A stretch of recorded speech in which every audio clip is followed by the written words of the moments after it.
এটা ভিডিও ছিল, এমন করে চিল্লালো মনে হচ্ছিল অ্যানাকোন্ডা দেখে লিয়েছে। আজকে আমার রান্না হয়েছে কি বানানি। কি মারানি মানে? আরেকবার বল, শুনতে পেলাম না ভালো করে। বানানি। ও বারানি, বারানি মানে ও বিরিয়ানি। বানানির সঙ্গে কিন্তু ড্রাম রয়েছে, এই যে মানুষ যে এখনো অশিক্ষার চরম শিখরে নিমজ্জিত, সেটা এদেরকে না দেখলে বুঝে যাবে না, বুঝলা তো? বোঝার চেষ্টা করো, এটা আমি আগেই বলেছিলাম। ড্রাম আর ডেরাম, ও সরি আমিও বলছি ড্রাম, ডিমকে বলছে ড্রাম। আসলে কিছু না, অল্প বয়সে হাতে মোবাইল দিলে এমনি হবে, অশিক্ষার চরম শিখরে নিমজ্জিত হতে হবে, বুঝলা তো? এটা কি বানানি? চাকু।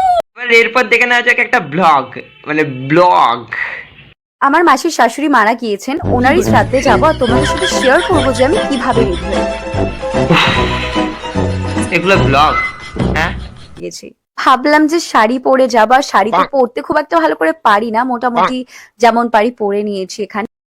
মানে আমি এতদিন ধরে সোশ্যাল মিডিয়া ঘাটাঘাটি করছি, তো আমি শুনেছি মানুষ ঘুরতে গেলে, ঘোরার মানে ভালো ভালো জায়গায়, বড় বড় জায়গায় ঘুরতে গেলে সেই স্মৃতিটাকে রেখে দেওয়ার জন্য ব্লগ করে রাখে, বা কিছু ভিউসের জন্য, ইনকামের জন্য ব্লগ বানায়। তো যাই হোক, এখন আবার ফুড ব্লগার রয়েছে, ফুটবল ব্লগারদের কথা ছেড়েই দাও, ডেলি ব্লগারদের কথা ছেড়ে দাও, এখন এইসব মাল্টি ট্যালেন্টেড ব্লগার বেরিয়েছে, যারা সাধ্য বাড়াতে গিয়ে ব্লগ বানায়, যারা শ্মশানে গিয়ে ব্লগ বানায়। ভাই তোদেরকে দেখলে মরা মানুষও জিন্দা হয়ে যাবে ভাই, বুঝলা তো? মানে জাগ উঠা ইনসান, বোঝার চেষ্টা করো ভাই, বোঝে না। জামাই, তুমি জানো আমার মা মানে তোমার শাশুড়ি মা জামাই ষষ্ঠী করবো বললে কত আশা কইরা রইছে, কিন্তু তুমি কোন আনে জামাই, কোন আনে? বলছি আন্টি, সরি দিদি, বলছি দিদি, জামাই জামাই করে কোনো লাভ নাই, তোমার গান শুনে জামাই পালাই গেছে, জামাই আর আসবে না। গান এইসব, কি গান? এই গানে আবার হাত পা নাড়ি নাড়ি নাচছে পিছনের মালটা।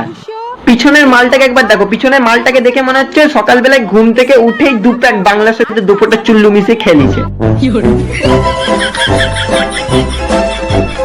সো হেই গাইজ, এটা হচ্ছে ভেড়া। হ্যাঁ গাইজ, আমাদের এখানে এটাকে সবাই ভেড়া বলেই চেনে, আর আজ থেকে আমি একে একবার ডেকেছি চলে মানে তাই নাকি? কি আজ থেকে আমি এটাকেই পুষবো।